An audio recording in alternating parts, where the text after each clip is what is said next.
What time is it? Say it's time for KP's Video News. KP's Video News. That's right. It's KP's Video News, y'all. And to be real about it, all the time you were watching the diversion that was going on in Portland, Oregon, with the little fake diversion thing they had going on with the troops. Trump's little garbage militia that he put out on the streets in Portland. The Obama administration been doing a lot of dirt, man, a lot of dirt. And one of the things that they actually did was they ended the Obama Fair Housing Rule.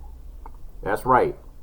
Trump basically got rid of fair housing in the United States.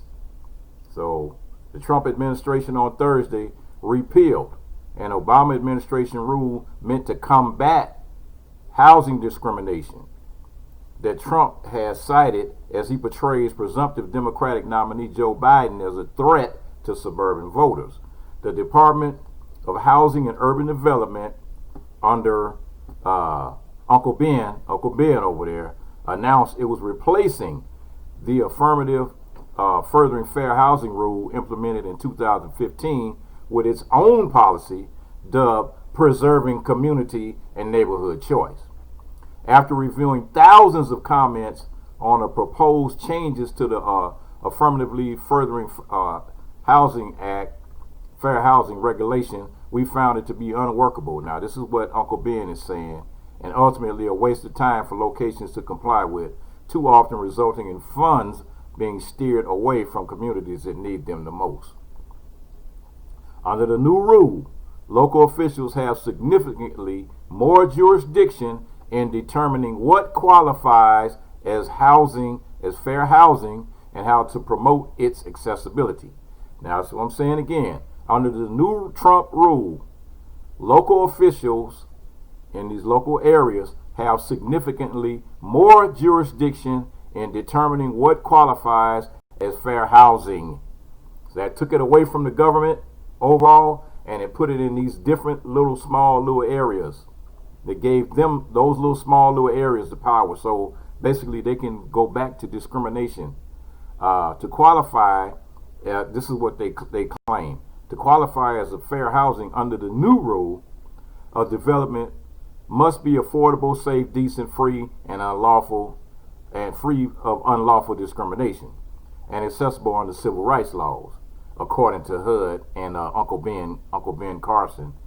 Efforts to further fair housing are redefined under the rule to include any action rationally related to promoting any of the above attributes of fair housing. The Obama rule previously required localities to draw up plans to address housing discrimination in order to receive certain federal funding. The Trump administration gutted it more than 2 years ago, making it largely toothless. It's a dark day for the country when the president boasts about maintaining housing segregation, and the agency charged with carrying out the Fair Housing Act becomes a tool to help him do it. And the action follows weeks of rhetoric from Trump warning about threats to the suburbs as he courts those voters ahead of November's election. He has specifically cited the Obama-era housing rule, arguing that it took zoning decisions out of the hands of local officials. Trump on Thursday tweeted a New York Post column criticizing Biden's housing platform. The suburban housewives of America must read this article, Trump tweeted. Biden will destroy your neighborhood and your American dream. I will preserve it and make it better. This is total garbage, man. At the White House event earlier this month, Trump claimed a Biden presidency would totally destroy the beautiful suburbs. Suburbs were no longer as we know it, so they wanted to defund and abolish your police and law enforcement while at the same time destroying your great suburbs. So these are the lies that Trump is telling. Critics have condemned Trump's rhetoric as stoking racial animus by suggesting the implementation of fair housing standards that largely benefited minorities would lead to the destruction of the suburbs. Biden has vowed in his campaign housing plan to reinstate the affirmatively furthering fair housing rule and provide tax incentives to build more affordable housing in suburban, urban, and rural areas. Suburban voters and suburban women in particular will be a critical voting bloc for Trump if he hopes to win election in November. As a CNN exit poll found that 49% of the voters, suburban voters that backed Trump in 2016 compared to 45% that supported Hillary Clinton. And at this new poll that they just took, Biden is leading Trump among suburban voters at 52% to Trump's 43%. So he's going to try to do any dirty thing that he possibly can to reverse those numbers. And he's lying through his teeth if he's trying to tell you that, black people are going to destroy the suburbs, blah, blah, blah. It's all lies, and it's all fear. It's a fear campaign that he's using. As usual, racism, fear, and stupidity is what runs his whole political program. So, having said that, on to the second part of what's going on right now, and to what Moscow Mitch failed to do, and all the rest of these guys that just left for the weekend. You got U.S. evictions are set to soar as coronavirus protections expire. And the people that are going to get hit the hardest are black women that have like minimum wage jobs or low paying jobs that have families. These black women that are renting these apartments that didn't have to pay their rent for the last 3 or 4 months, all that's getting ready. Well, as of 12 o'clock midnight this last night, all of those rules disappeared. As the coronavirus was surging in Houston, recently unemployed hospital secretary got more bad news. She had up to 6 days to vacate her apartment for failing to pay rent. A Texas ban on evictions had enabled the person to keep the 2-bedroom place and share it with her daughter and granddaughter while she searched for another job. But that moratorium expired on May 18th. So these moratoriums have been expiring all over the country in different locations at different times, different states, different times. The landlord took legal action, and the renter could not come up with the $3,000 plus interest to settle the judgment. So this month, the 46-year-old resident packed her family into a 2008 Nissan Compact and headed to New Orleans, where she moved in with her mother and her sister's family. In all, 9 people shared a packed 3-bedroom house. Said her mother suffers from chronic lung illness that makes her particularly vulnerable to COVID-19, the disease caused by the coronavirus, and in a city where the number of confirmed cases is rising at an alarming rate. Every moment, we're worried somebody's going to give it to her. And as coronavirus begins to shut large swaths of the U.S. economy in March, spiraling millions of people into unemployment, a patchwork of state and federal eviction bans were enacted to keep people in their homes. These protections are gone. Moratoriums have already expired, and they all expired. And on Friday, a federal stay, which protects roughly 1/3 of American renters who live in buildings with mortgages backed by the federal government, ran out. It ran out last night. Moscow Mitch packed it up and said, "I'll see you guys Monday. I'm getting ready to go on my vacation. I'm getting ready to leave." So that left as many as 28 million people could be evicted in the coming months, according to the research on evictions. That is nearly triple the estimated 10 million Americans who lost their homes during the years after 2008 mortgage crisis. Public health and housing experts say such a significant displacement of renters would be unprecedented in modern history. In addition to the hardship that comes with losing one's home, they say the evictions could lead to a second wave public health crisis as the newly homeless are forced into shelters or tight quarters with relatives, increasing the risk and the spread of COVID-19. Evictions have resumed in cities including Houston, Cincinnati, Columbus, Kansas City, Cleveland, St. Louis, and no single comprehensive source exists to track evictions nationwide. In Milwaukee, eviction filings dropped to nearly zero after Wisconsin instituted an emergency 60-day eviction ban on March 27th, but that order was lifted on May 26th, and evictions surged past their pre-pandemic levels. Milwaukee recorded 1,966 eviction filings in the 7 weeks following the ban's expiration, an 89% increase. Wow, this is bad. This is really bad.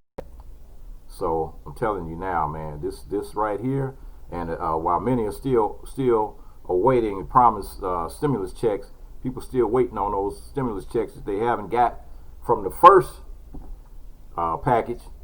Now they talking about working on the second package. In the middle of them working on this package, the House already came up with a package deal. The Senate has been basically juggling the package deal. Then all of a sudden they just took one hand away, and they just like, playing pity pat with people's lives.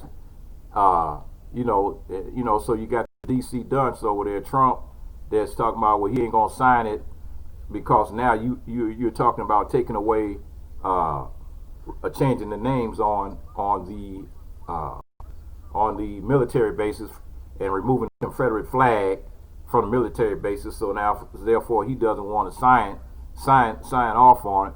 So as a result of that, on to part 3 of the story, the wealthy Republicans who want to oust Trump in November's election. So we got Jimmy Tosh, who runs a multi-million-dollar hog and grain farm in Tennessee. He's a lifelong Republican, pro-gun, supports lower taxes, and agrees with most of Trump's agenda. He also is spending his money to help defeat Trump in November's elections. He said, I agree with 80% of the things he does. I just cannot stand a liar. Tosh 70 said of Trump. So Tosh is one of a growing number of wealthy conservative Americans who say Trump is a threat to democracy and the long-term health of the Republican Party. They are actively supporting his Democratic opponent on November 3rd vote, former Vice President Joe Biden. Several billionaire and millionaire donors to the Lincoln Project, the most prominent of Republican-backed groups opposing Trump's reelection, told that elected Republicans should also be punished for enabling him. Some even support the ouster of vulnerable Republican senators to hand control of the chamber to the Democrats. Their money is fueled by an unprecedented campaign from members of the sitting president's own party to oust him from office. This is a sign that Trump has alienated some Republicans, most recently with his response to the coronavirus pandemic and nationwide protests over police brutality against black Americans. The ultimate impact of these actions remains to be seen in a country that is so deeply polarized. The Never Trump Republicans failed to stop his ascent in 2016 and became marginal figures as Trump came to dominate the party during his presidency. But this year could be different. Some strategists from both parties said the distinction in 2020 that we didn't see in 2016 is the amount of money backing their efforts and their size. A Democratic strategist and a spokesperson for Hillary Clinton's 2016 campaign, the number of people willing to go public about Trump and put serious money behind beating him, I don't think I've ever seen an effort on this scale. Besides the Lincoln Project, several Republican-backed groups have been formed in recent months to support Biden, including 43 alumni for Biden, a super PAC involving hundreds of officials who served in the Republican President George Bush's administration, and a coalition of former Republican national officials. Others are skeptical, noting that Trump is vastly outraising and outspending the Never Trump group and still enjoys a 90% support among Republicans. In June alone, Trump's campaign raised 52 million compared to the 20 million that the Lincoln Project has raised since its formation in December. Yet, in a close election, even peeling away a sliver of wavering Republicans and some independents could make a difference. Tosh, who has given $11,000 to the Lincoln Project after seeing one of their ads attacking Trump, said he might give to other political-led groups too. I made a decision I will not support a Republican candidate in an election until Trump is gone, he said.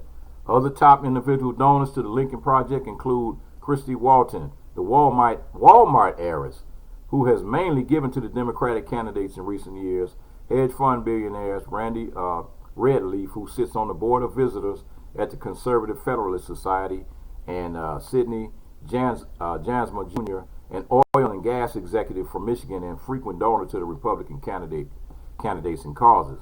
The Lincoln Project ads have attacked Trump over his response to economic and health crisis and racial tensions, targeting wavering Trump voters and independents. Democratic ad maker Jimmy Siegel, who worked on Clinton 2018 campaign, says some of the spots viewed by millions could be persuasive to teetering Republicans on the fence. And so I'm telling you, boy, hey, the people are fed up. They are fed up. And so Ty said he has mixed emotions. He said he's been a Republican all his life and wanted to stay a Republican, but the Republican Party that has to change after what it's done over the past 3 years, said they have basically destroyed what it means to be a conservative libertarian.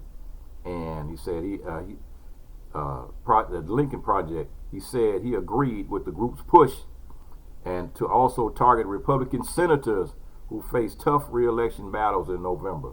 So Moscow Mitch, Devin Nunes, Lindsey Graham, those are the three that are on my top of my list. Those three right there. If nobody else leaves, those three need to go, especially Moscow Mitch. Because right now, like I said in the second part, that you got all these evictions that are getting ready to happen. And from another story that I read, it stated that black women and minority women are going to be the ones that are going to suffer the most from these this big wave of evictions that's getting ready to hit. So those are those single black female homes,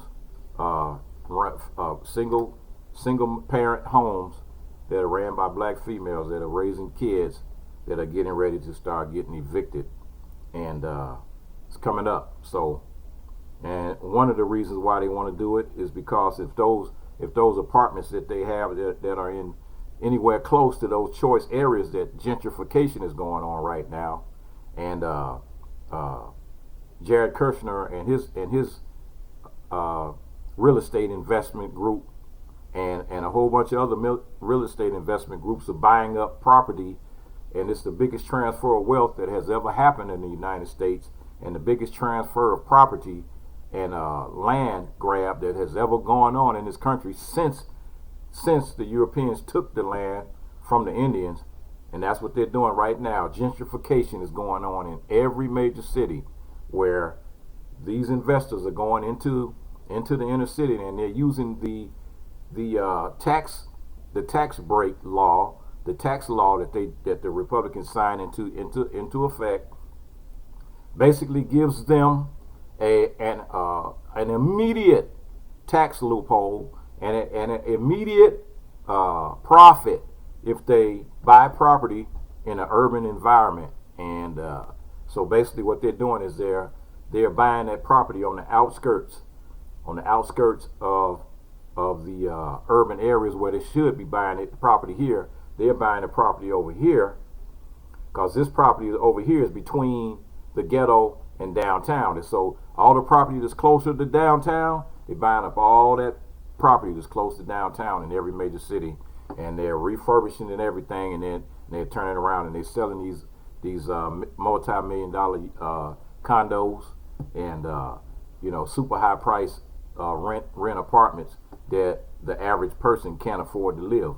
So those people that were living there will not be able to live there again. So once you get evicted, they go up on that rent in that spot where you were. Now you will not be able to stay there. You will not be able to stay there any longer, even if you came up with the money. KP's Video News, y'all.